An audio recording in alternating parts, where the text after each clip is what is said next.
Welcome to Mindful School Marketing, your go-to podcast for personal and professional growth. We're school marketers, business owners, and moms passionate about connecting other school professionals with tools and strategies for success. We love solving problems, exploring new ideas, and thinking outside the box. Let's transform your school and life starting right now. Transform your school's admissions and marketing with Inquiry Tracker, the ultimate solution for managing inquiries seamlessly. Discover how you can make your admissions process more efficient and effective with this leading solution. Hi, I'm Aubrey Bursch, and I'm so excited. This is an episode of the Mindful School Marketing Podcast, and we're going to reshare this conversation from February 8th, 2023, where we were joined by David Willows and Suzette Parlevliet from Yellow Car, a leading training and consultancy firm focused on helping schools stand out through experience strategy.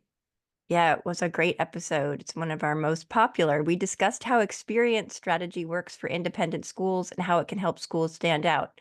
Suzette and David discussed how schools often drop the ball during transitions, and they emphasized the importance of intentionally designing every stage of the family journey from attraction to alumni engagement. Tune in to learn more about how integrating intentional experiences, both digital and in person, can enhance marketing efforts and foster stronger relationships with school communities. Welcome to Mindful School Marketing. I'm Aubrey Bursch. And I'm Tara Clays. Today we're joined by David Willows and Suzette Parlevliet. David and Suzette are co-founders of Yellow Car, a leading training and consultancy firm focused on helping schools stand out through experience strategy. Welcome. We're so glad you're here. Thanks for joining us from Europe this morning. It's great to be with you. Yeah, thank you for having us. We are definitely excited you're here, and I can't wait to dive in and learn more about Yellow Car. But, before we dive into official questions, can you tell us a little bit about yourselves and your journey and a little bit about how Yellow Car got started? I'm going to let David start, actually.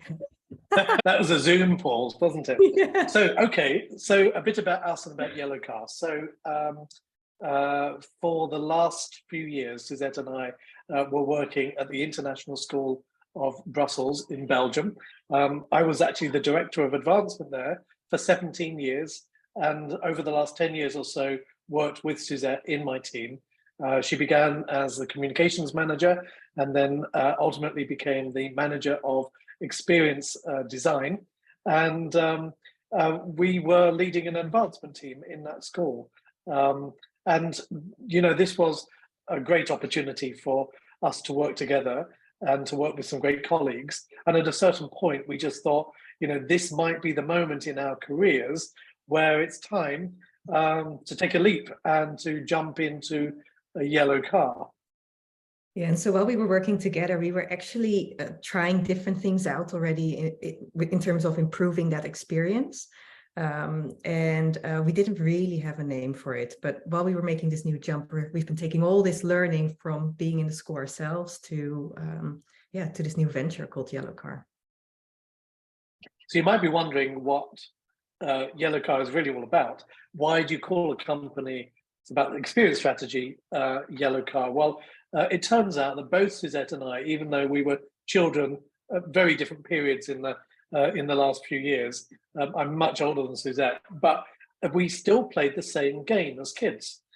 We sat in the back seat of our parents' cars on long car journeys, and we'd be bored sometimes, so we would play Yellow Car. We'd look out on the journey for that Yellow Car with our siblings, and it turns out that when we spotted one, we declared ourselves the winner.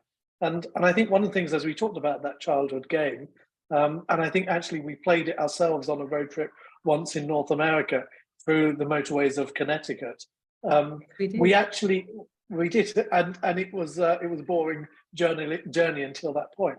But we realized that we started to see yellow cars everywhere, and a lot of what we are doing is helping schools stand out, like the Yellow Car, in an age where, frankly, it's really difficult for schools to stand out and be seen as different in the market. That's really interesting. I was very curious about the name. So I'm not familiar with the Yellow Car game. We have a lot of car games here in the States, but I'm not familiar with Yellow Car as a game. We have Punch Buggy, which, do you have that game? where there's a little Volkswagen, one of the little beetle-shaped Volkswagen cars. You have to punch the person next to you if you see a punch buggy. That's That our can get there is that what we're discovering, actually really interesting you say that, is that in different parts of the world there are different versions of the same game. So I think in Canada it's a green lorry, and obviously the yellow car game is not going to work in Manhattan, or where I am today in Bucharest. You'd just be punching your brother or sister the whole journey. So I think one of the things we're realizing is that maybe as children we all played a similar kind of game, but it was a different thing that we were trying to spot. And it's so nice to see all those reactions from people, right? Because whenever we tell this story of the yellow car, it brings people back to their own childhood, to their own long car journeys with their siblings. And whether it was indeed like just shouting out you saw a yellow car, or pinching or punching your brother or sister, it resonates. So it's interesting. People talk about yellow car, but they equally talk about yellow cab or the yellow bus or the yellow taxi, but they usually get the name, or at least the color right. Yeah, I love it. What a great story. Thanks for sharing that.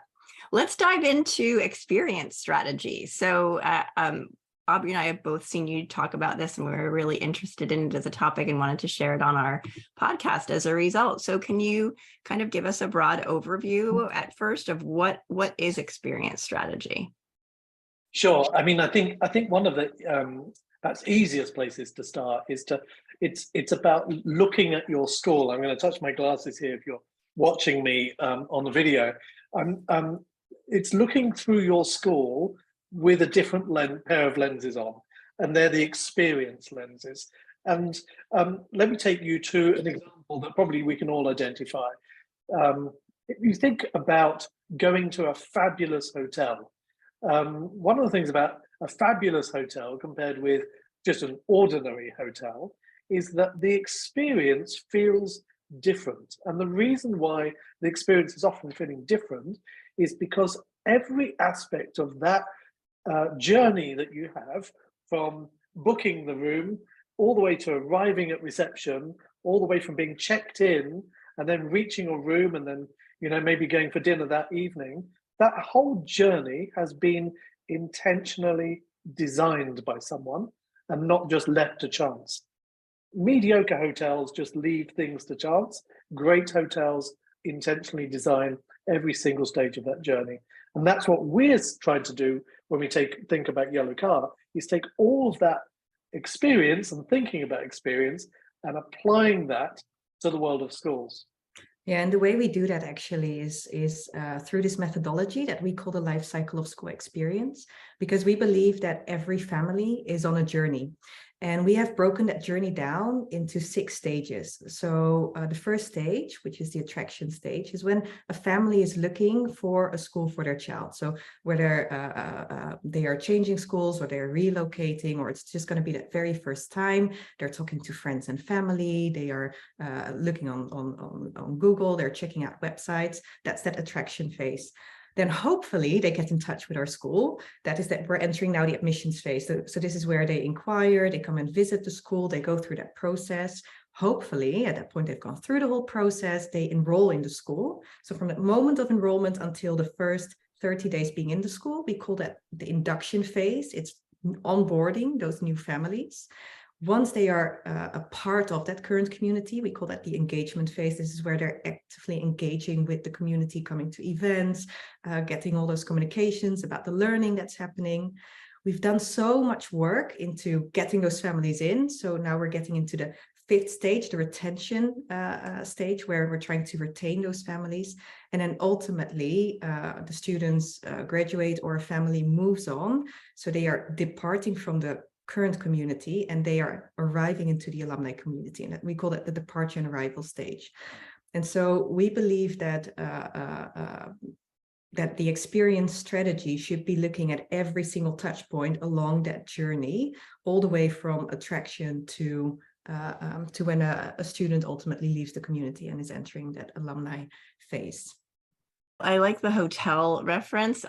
I haven't read the whole book, but I've heard a lot of discussion about, there's a book about Disney, Walt Disney and the experience of Disney World, and just the fantastic things that they do there, and the little things that they do that don't cost a lot of money, but that make the experience, and in a Disney hotel, for example, just stand out among others. So I think you're transitioning that into schools is really interesting, because you don't think about hotels in the same category as schools, but what you're talking about, there's a relationship there in that idea of experience. So I love that.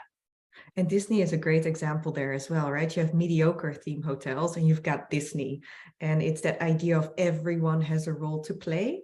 So, I mean, once someone puts their Mickey Mouse hat on and they're Mickey Mouse in Disney, they will stay Mickey Mouse until they leave the premises. And essentially in schools, when we work in schools, we enter that same type of, there's a certain role that we have to play. And it's important that we are mindful that families are in our school. They are ultimately our clients, our customers. And it is important that we are intentional about the interaction that we have with them, and that we can do these simple things as just smiling and welcoming them and saying hello. And yeah, it's the little things that often make the difference. I'm so glad that you all are kind of bringing light to this very important topic. Having worked in and with independent schools for quite a bit of time, that experience piece is so key, because it can make or break. You've worked so hard to get these families here, and then, we don't pay attention to their experience. Like if they have a second grader and a fifth grader, like, how are those experiences? Like, what sort of emails are they getting? Are they having, trouble navigating? Is a back to school night have conflicting times when you're supposed to be in both classrooms? Like all those things matter to parents. And so I'm so grateful that you're bringing light to this important topic. I'm curious, when you were describing the different stages, where do you see that schools struggle the most? Like, which stage are you like, wow, this is the one where usually we're great, and then it's like ball dropped. So could you talk a little bit more about that? Yeah, that's a great question, because I think it was one of our questions as we started to establish Yellow Car, is to think, first of all, how do we work out what is in place, and how do we work out what is actually happening and measuring what is happening to that experience at different stages. So one of the things that we put in place and we work with schools now to deliver is something that we call the school experience audit. It's a series of 100 yes/no questions that takes all of the experience we've had and people that we've spoken to and puts it into an audit that helps us understand whether the things that are necessary are in place, and whether those optional extra things are also in place at every stage. I think one of the things that we notice about where you use the word dropping the ball, is that very often where schools drop the ball are in the transition moments. So often what you'll see is the admissions process, the marketing admissions process is spectacular. People feel welcome, they feel like they can't wait to get to the school, etc. And then once families are in the school, they equally feel like this is a good experience and so on. But it's that in-betweenness that often is where you pass the baton. It's not always as smooth, a bit like a relay. It's not always as smooth from one person to the other. So a lot of what we're doing, going back to those experience classes, is to say, let's stop for a moment and think at every stage, what does it feel like for a parent, for a student, even for a new employee at each of these moments? And what we found is the incoming transition, so how do people transition into the school, and also the exiting transition are also places where we feel that experience is breaking down. Because we know, we worked in schools for so many years, getting kids in is key to the health of the organization. But we also know that from an experience point of view, helping families transition out of the school is just as important, particularly in terms of future word of mouth marketing that they may be having.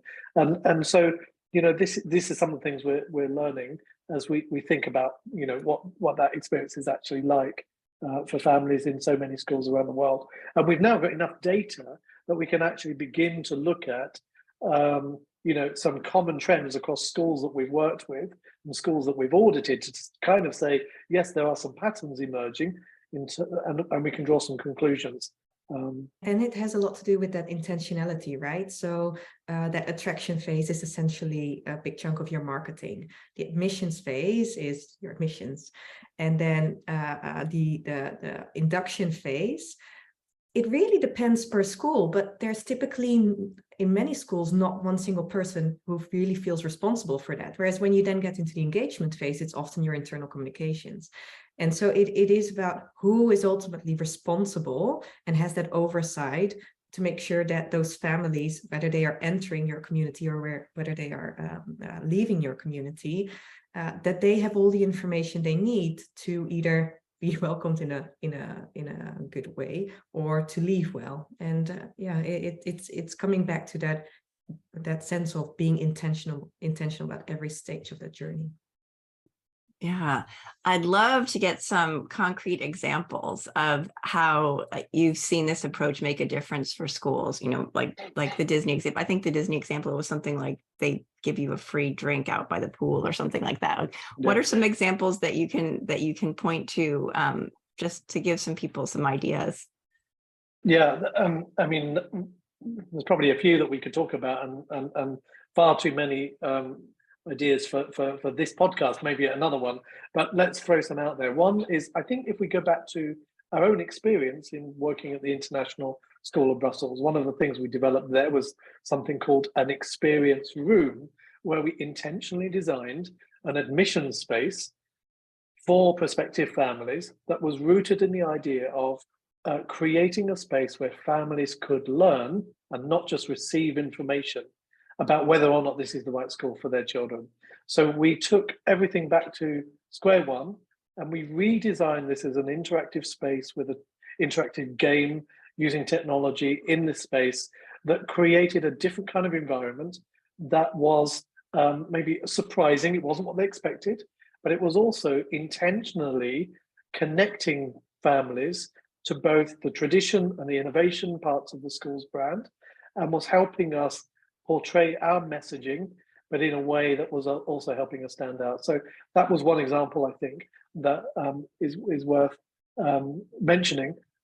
Suzette, I'm sure you can think of others. And I think what's important to mention here is part of it is the story, part of it is the approach that we're intentional about. It was the game, but it's equally the space and the furniture that we were thinking about when designing that experience room. So if you imagine that a family comes in with a second grader and a fourth grader and a teenager, for example, and they're coming to visit the school, they're sitting in their chairs.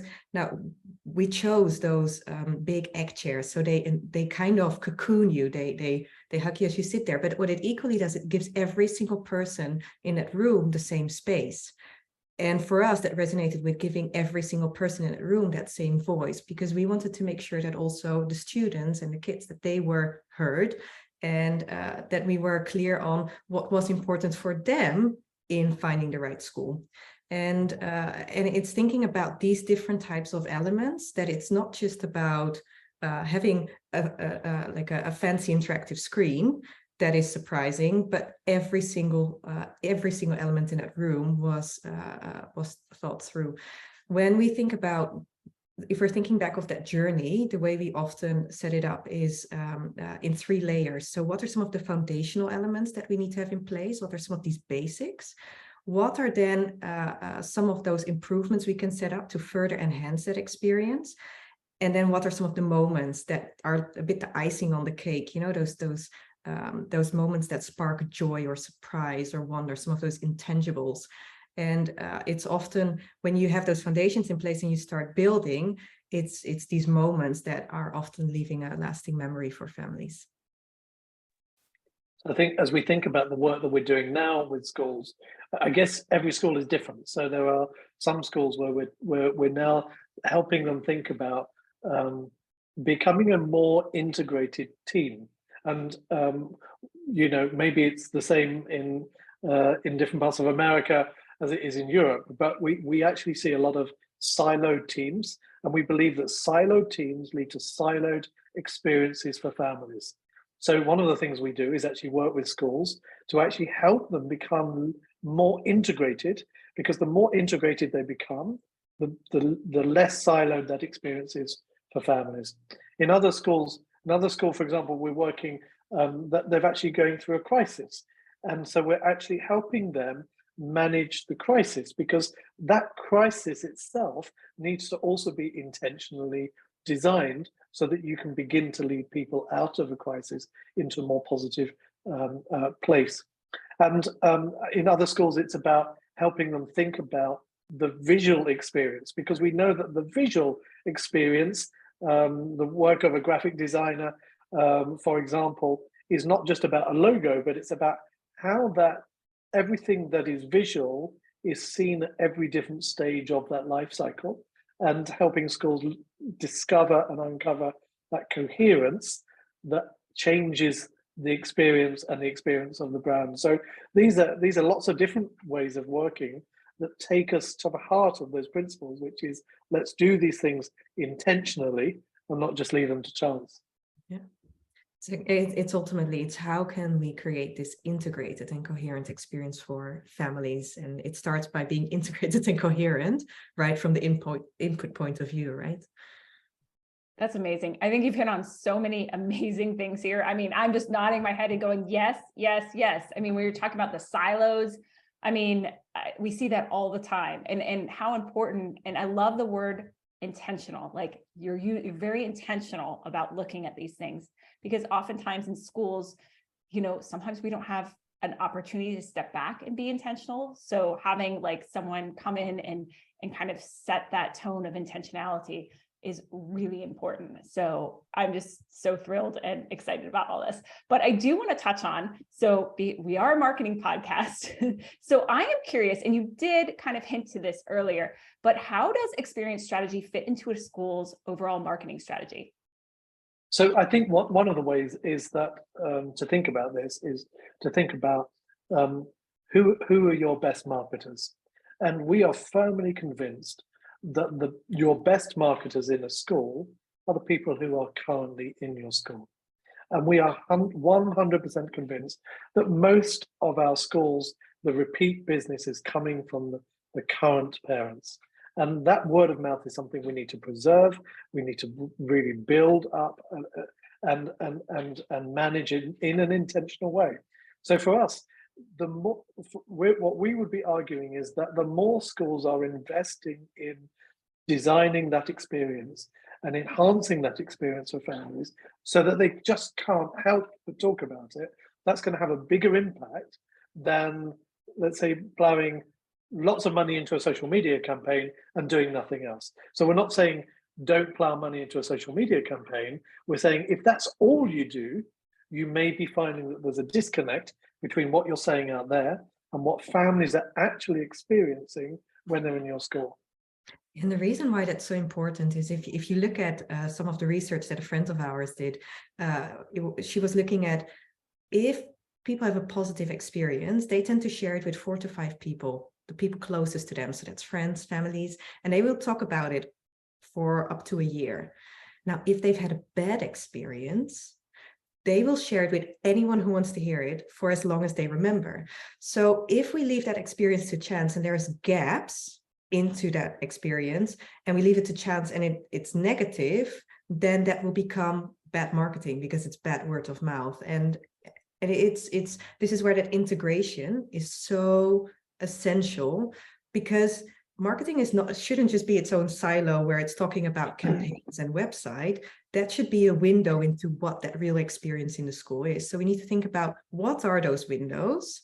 They are current families, they are alumni, they are the websites and the campaigns, but ultimately that is a whole holistic approach that we should take. And it is about understanding what type of experience we want to create within the school, having everyone on board, having a common understanding of what that should be. And with that focus and with that intentionality, that is ultimately how you can then market the school.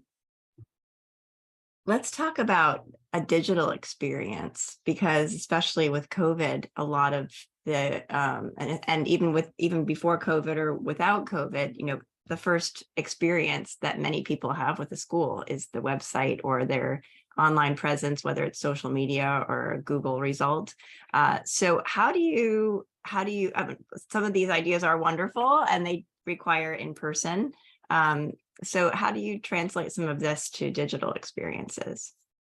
That's a very good question. Actually, when we started, when in 2020, the pandemic started, we actually moved that experience room into a digital space somehow, right? So we had this screen with all these windows into what the learning looked like in school.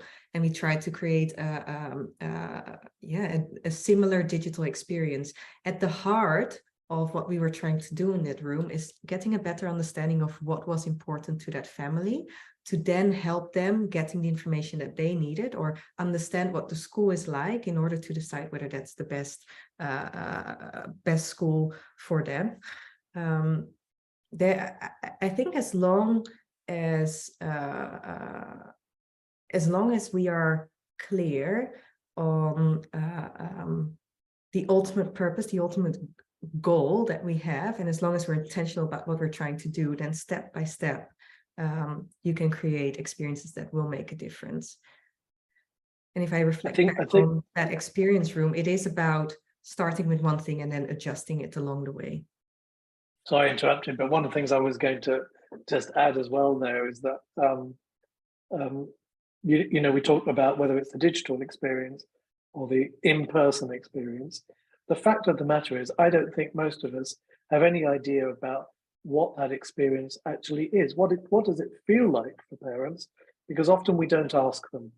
So again, one of the things that we really want to be launching in 2023 is something called the Felt Experience Indicator. And this is going to be a tool alongside the audit that actually helps schools measure every stage of that journey, including the digital, what it is that they are experiencing, and whether in the experience strategy world, there's people like Joe Pine, who was the father of experience strategy. He wrote a book called The Experience Economy, and he often talks about things like time well spent. And so one of the questions that we might be asking are around this idea of, is this stage of the journey, has it been time well spent? And it's that kind of insight that we think will give us a lot more data to actually then shape those experiences, whether they're digital or in person. I love that question. Is it time well spent? I mean, what an amazing and helpful tool for schools, because oftentimes we're not understanding the questions to ask, right? Or the things to look at. So I think that tool will really help them kind of hone in on understanding the experience. So I'm excited for that for next year, right? So I'm going to shift us to our mindfulness question. So as you know, we're a mindful school marketing podcast, and we talk about mindfulness. So I'm curious, how do you define mindfulness? And are there ways you use mindfulness in this approach to experience strategy? I mean, you mentioned intentionality, which is a term, a frame of mindfulness for sure, but I'd love to hear more about it. I think that's certainly where we would begin, is that, sometimes it's about just stepping back, which I think is an act of mindfulness, taking perspective and putting those glasses on, which is also an act of intentionality, and stepping away from all of the busyness of school life. We know how busy schools are, how complicated schools are as places, but actually taking that word of intentionality and thinking, maybe we can't change everything, but can we change one thing? Because everything that we do is going to make a difference. And I think this is where it's not just about adding and doing more. Intentionality can also help us to think about what are some of the things we should do less, or what are some of the things we shouldn't be doing. It is about taking that step back. It's almost sitting on the other seat, right? Whether that is sitting in the parent seat to understand what the parent is going through, but equally just taking a step away from the day-to-day that we're doing, and trying to be intentional of what we're actually trying to do. So that would definitely be our starting point. I love that. And I think Go ahead. I was just going to say, I mean, I think as well, we're a new company, and one of the things that we are trying to be mindful about is how do we establish ourselves as a new company? How can we be mindful and intentional about it? How can we be intentional about the routines that we now establish when we could be working every hour of the day, and we probably shouldn't be? So how can we be intentional about the routines and rituals and habits that we set up? How can we be intentional about the times we create to reflect, to read, to learn from others? And I think this is even when we do events, we're having to think very carefully about what kind of experiences are we creating for people, and how do we leave them making us feel? And I think it's easy for us to talk about we should be designing experiences, and what we hope is that we're also trying to model that as best we can. We don't always get it right, but we're trying to model that in a way that is learning from maybe mistakes that we were making in the past for many years. Yeah, I think if we take your yellow car, and make it a metaphor, we can say, keeping your eye on the road, right, on the road ahead, and where you're heading is part of that. So I love that. Are you ready to move on to our rapid fire questions? Okay. Sure, bring it on. So this first one is my favorite, so I love to be able to ask it. If you could put one book as mandatory reading in the high school curriculum, what would it be? Okay, I'm going to answer first. For me, it would be Oliver Sacks' Everything in Its Place, First Loves and Last Tales. It was his second posthumously published series of essays shortly after he died, and I found it in a bookstore in Bucharest by chance. And I do think that even if it's about first loves, it's remarkable. And if it's about lessons from a man who is at the end of an extraordinary life, then I think there's so much to learn from an extraordinary human being.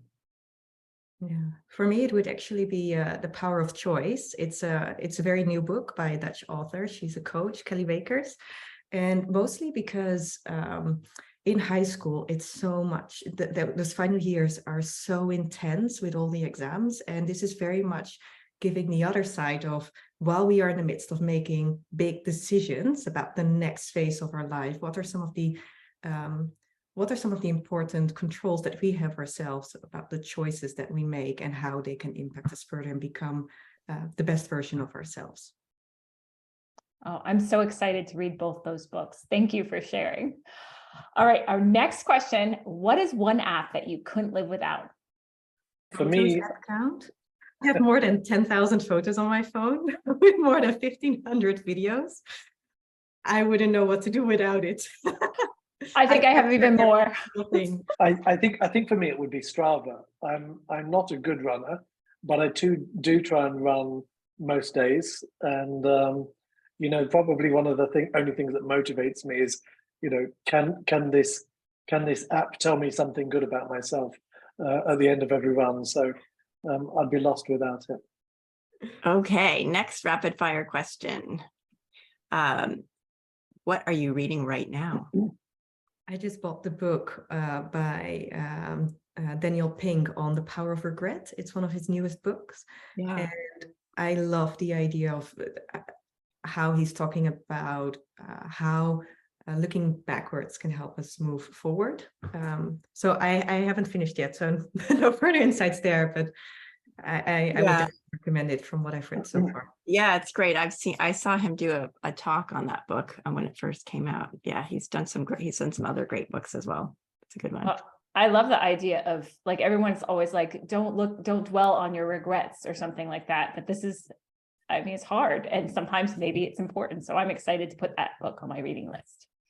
For me, Gabor Mate's The Myth of Normal, I think is the book that I'm just in the process of reading. I had the privilege of hearing him speak last summer, and he was just such an incredible.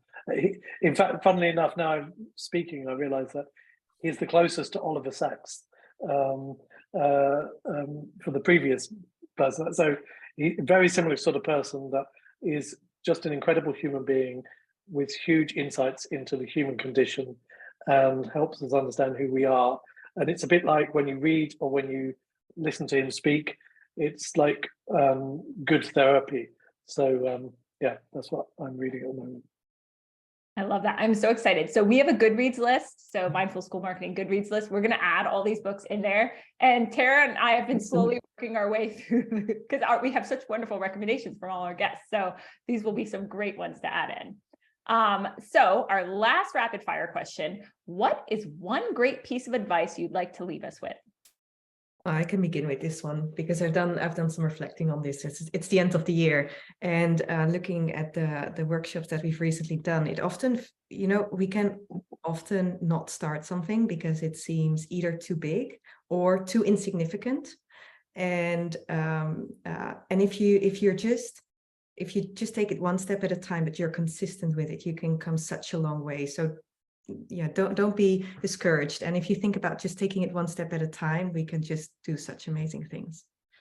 My piece of advice, I think I would say to anybody out there who is thinking of, after 17 years of becoming a director of advancement, jumping ship and setting up their own company, ideally with someone as good as Suzette, do it, and do it today, because you'll never regret it.